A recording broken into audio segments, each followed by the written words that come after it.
Hey, what's up, guys? This is Dewi Banakeng, the host of the All in One Box YouTube channel.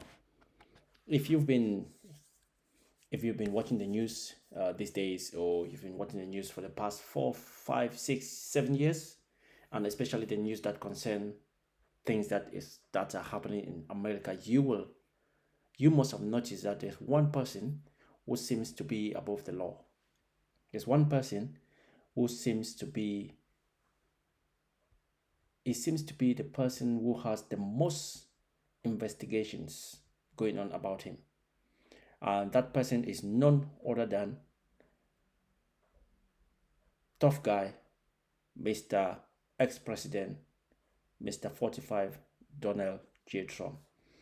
So it's kind of funny because with all these investigations, criminal investigations, civil investigation, defamation cases, and all whatnot,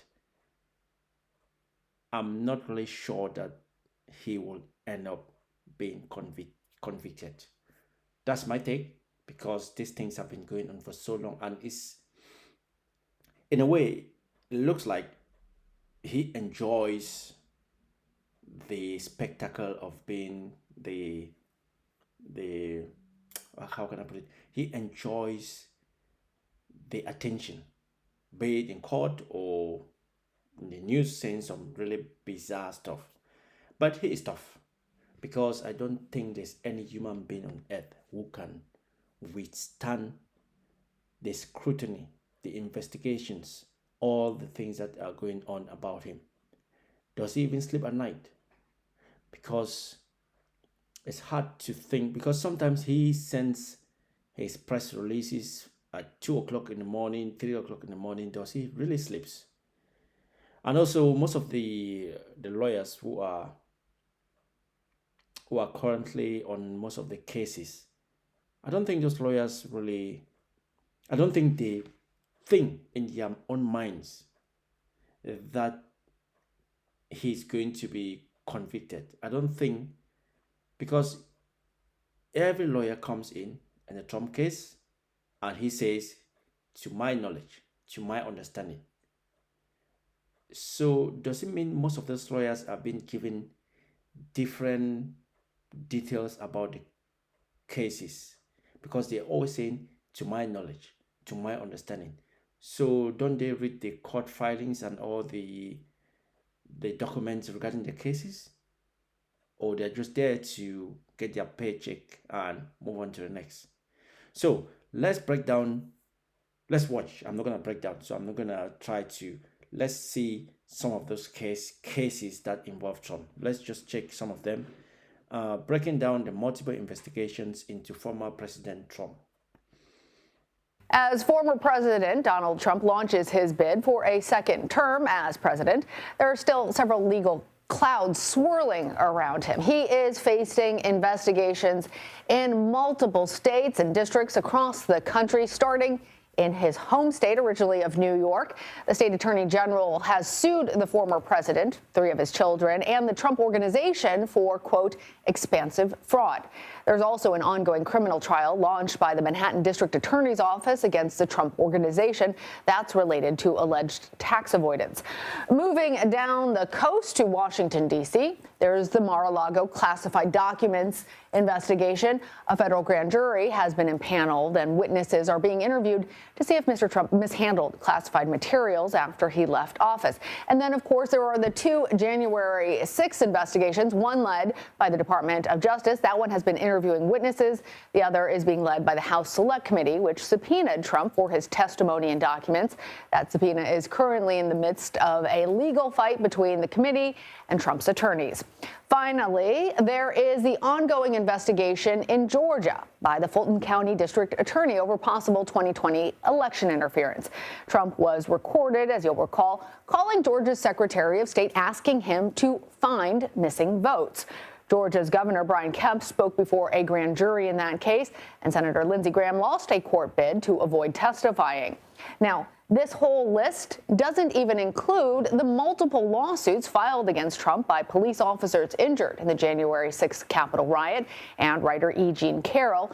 Yesterday, a judge also threw out lawsuits from his niece, Mary Trump, and former lawyer Michael Cohen. All right, Lana, thank you for that. Harry Littman joins us now. He's a former U.S. attorney and former Deputy Assistant Attorney General. He's also the host of the Talking Feds podcast. Harry, great to have you with us. As Lana just spelled out, there are so many investigations to keep track of. But in your view, which is the one or two carrying the most significance in terms of potential damages Trump could be facing? We've seen him face these challenges before and dodge them. We have, but it's remarkable how many there are. If I was looking at her and it seemed like, she was doing the kind of campaign map that we've been looking at the last week, but it's just Trump looking, south, north, and east at really serious legal peril. I think. Yeah, Trump is a tough man. Trump is tough.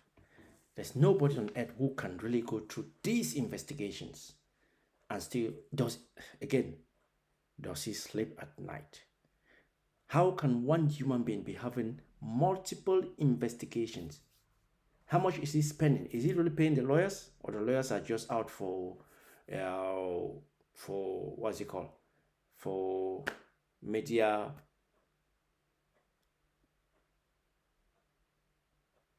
What's it called?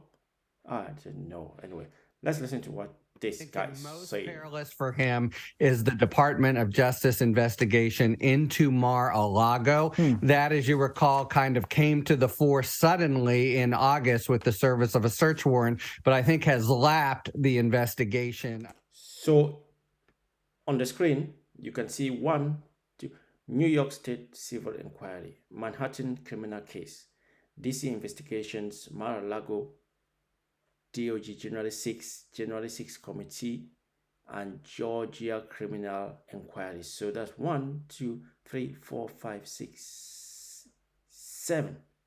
7 court cases for one person. This dude is untouchable. Of January 6th, which is much more complicated, sprawling, etc. Fulton County also seems to have a real prospect for charges coming soon. That one, I think he'll be able. There's always a prospect for charges coming soon, but they never come. They never happen. Donald Trump is the guy.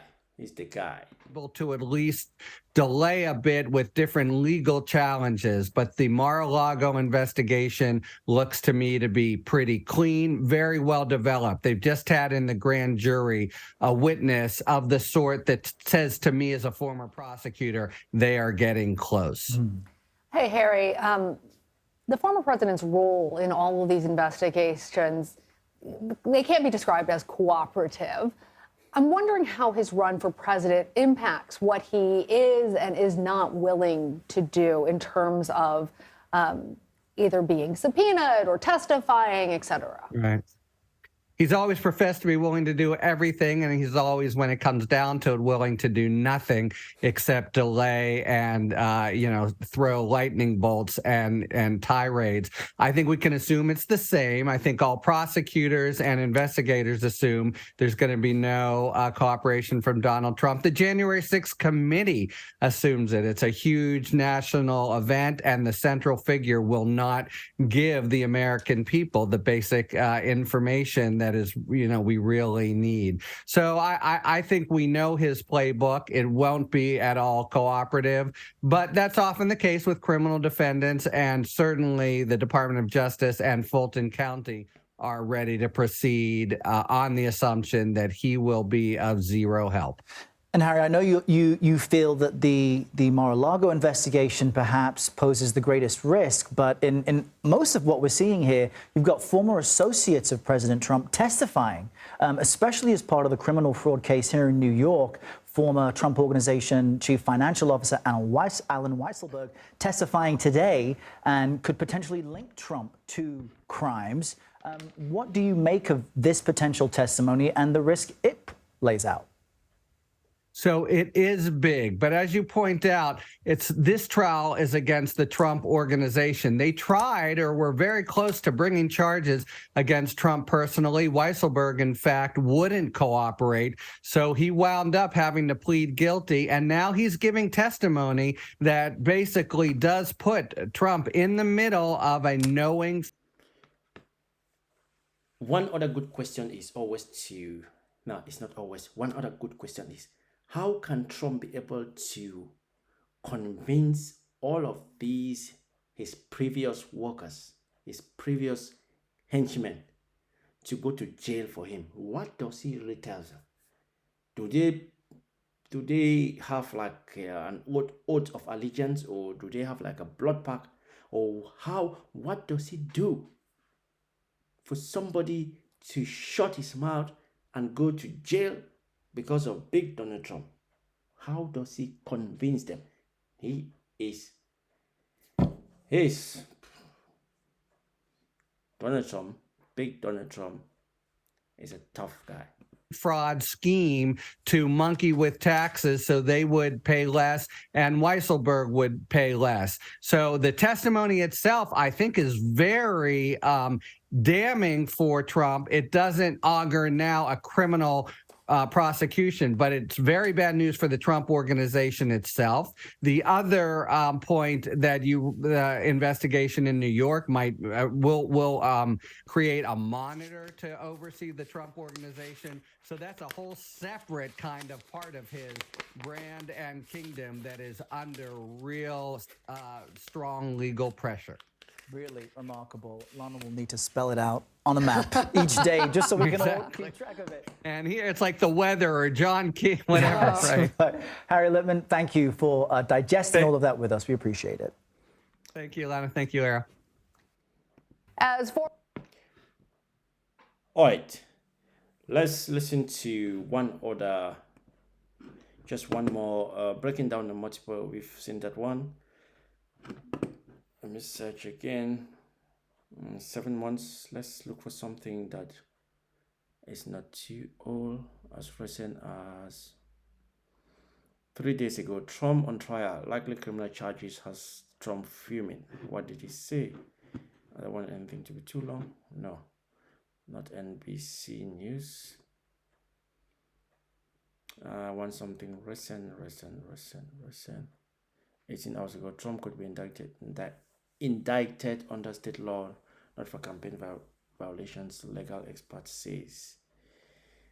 Michael Cohen. No, it's too much about Michael Cohen, who used to be Trump's fixer, and Trump threw him under the bus. You don't tell on the boss, my friend.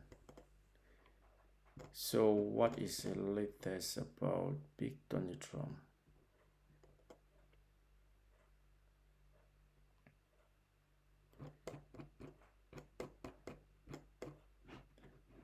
Let's double check his campaign. He was campaigning in Iowa the other day.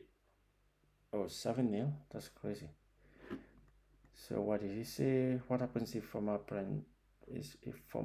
President Trump is issued an indictment? 6 hours ago, Fox producer trashes or James. Former President Trump could be facing an imminent indictment after his former attorney and fixer Michael Cohen testified yesterday before a grand jury.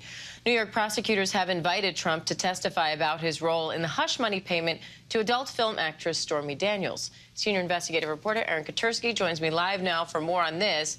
So, Aaron, recap this whole thing for us. What do we know at this point about this payment? It was made on the eve of the 2016 presidential campaign. It was $130,000 paid. By the way, this is one of the investigations. The money he paid to his, I don't know, in quotes, I don't know what happened, but this is one of the cases that he's been investigated about. And this one is proven to be the one that is might be the one, but I'm not sure. Big Donald Trump is never going to jail. Big Donald Trump is going to be the presidential nominee for 2024. That one is guaranteed. He is going to be the presidential nominee 2024 for the Republican Party. There's nothing they can do. He has his people behind him. 70 plus million people are behind Donald Trump. He will back that nominee. Trust me. Aid to Stormy Daniels from Michael Cohen, and then when former President Trump reimbursed Cohen the money, he logged it, according to court records, as a routine legal expense. And Cohen went to prison because, in fact, federal prosecutors said the payment violated campaign finance laws. And Cohen has now testified for about 3 hours before the grand jury. You see him arriving yesterday. And he will be back tomorrow for more testimony to answer questions. And prosecutors in New York are deciding whether former President Trump falsified business records by logging the payment one way, even if it was meant for something else. So how is former President Trump responding to this? Well, he says he's done nothing wrong. He's dismissed the investigation as a witch hunt, and he says that the idea of indicting him would be simply insane because he says there's no case here. He believes that the payment was to avoid an extortion attempt by Stormy Daniels, not to protect his campaign, but to protect his family from embarrassment, even though he's denied the affair.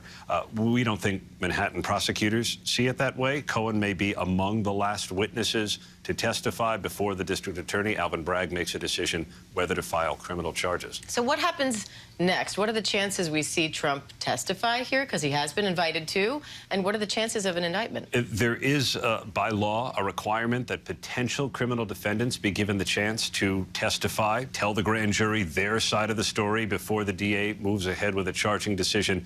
His attorney, Joe Tacopina, told us that that is highly unlikely, saying Trump has no plans to accept the invitation to testify before the grand jury. And really, that's a step that prosecutors only take if they are going to move forward with an indictment. Why invite the defendant to come in and tell his side of the story if you're... To be honest, let's be clear. To really indict a former president is going to be in the history book. It's going to be in the history book. But we all know with Donald Trump, new things always happen. History is always made. For the wrong reason or for the right reason. History is always made. And he keeps making history. Even if he's indicted, he's still going to run for president. And that's still going to be history. And guess what? He might still win. Because his base is going to rally behind him. He's going to use the indictment as a campaign strategy. And we know Republicans, they don't like the truth. They like conspiracy. They like stuff that are made out of this planet. So even if he's indicted, he's still going to be a nominee for the Republican Party, and he might still win. Never say never with Donald Trump.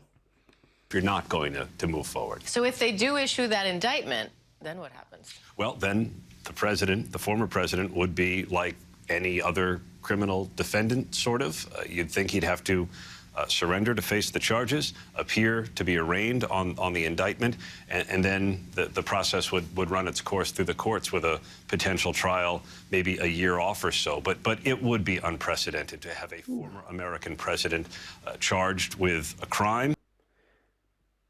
China is going to pick up on this. Russia is going to pick up on this. The rest of the world, everybody is going to pick on this. Former president of the United States, a would-be criminal. Indictment. That's really? Is this going to happen? Guys, let me know in the comment section. Is this going to happen? Do you believe that Donald Trump is going to be charged? And don't forget, he's innocent until proven guilty. So, although this is not the only crime he could be charged with, because Trump is facing investigations in Atlanta over efforts to overturn the 2020 election results by a special counsel who's investigating Trump's role in January 6th and his handling of classified material. So there are a number of opportunities for prosecutors to indict him. But Trump is undeterred. He was on the campaign trail just last night in Iowa, telling an audience that he would turn the Justice Department, if elected, onto any prosecutor that wants to indict him And if he is indicted, he says, you wouldn't even think about leaving the race. All right, Aaron Kutursky, keeping an eye on it all for us. Thank you, Aaron. Thanks, Dan. Hi, everyone. George Steph. Anyway, guys, that's Donald Trump for us. He's making history. He made history by becoming the 45th president of the United States, and he's still making history. He has not even accepted that he lost the election. He still says he was a rightful winner of the election. He says he's innocent. He hasn't done anything wrong. Most of the things that Donald Trump is being investigated for, if it was somebody other than Trump, that person would have been in jail a long time ago. And also, he's got some money. He's got money to buy lawyers to delay cases. He's got money to pay court fees. So that's why also it's taking longer than expected. If he was somebody who did not have, for example, Michael Cohen been to prison. Who else? So many of them who used to work for Trump. Alan Weisselberg been to jail. But Trump is a Teflon Don. Anyway, guys, this is what I'll be trying to do now. And I don't see the need why you subscribe to my channel and then you unsubscribe again. It's a process. It's a process that I'm learning, and every day I'll get better and better and better. Content will improve. New content will be on the platform. So if you subscribe, it doesn't cost you anything. It's free anyway. So why unsubscribe? Stay on the platform. Let me grow. And if you're thinking of being a YouTuber too, don't waste any time. Start. There's no time to start. This is the time to start. Don't procrastinate. Start now. And while you're starting your own YouTube channel, make sure you subscribe to mine. Click the notification button and comment. Tell me what you think about Trump. Is he going to be the next president of the United States again? Is he going to be nominated for the president, for the candidate of the Republican Party? Yes or no? Let me know in the comment section. And yes, don't forget to subscribe. Come on, let me grow this channel. And I'll try to do what I'm doing now, and also shorts are going to be coming up. And also don't forget to subscribe to my fitness channel too. And now on this one, I'm going to be putting some workout videos too, because I know I've got lots of you guys on this platform, while I'm also trying to grow the other platform. So if you can subscribe on both platforms, thank you for being my friend. Right? All right, I'm out. Better go get some food. Have a long day tomorrow. What am I doing? Trying to do more content for you. Okay, that's me for today. Adieu. Salut. Bonne nuit. Au revoir. À demain.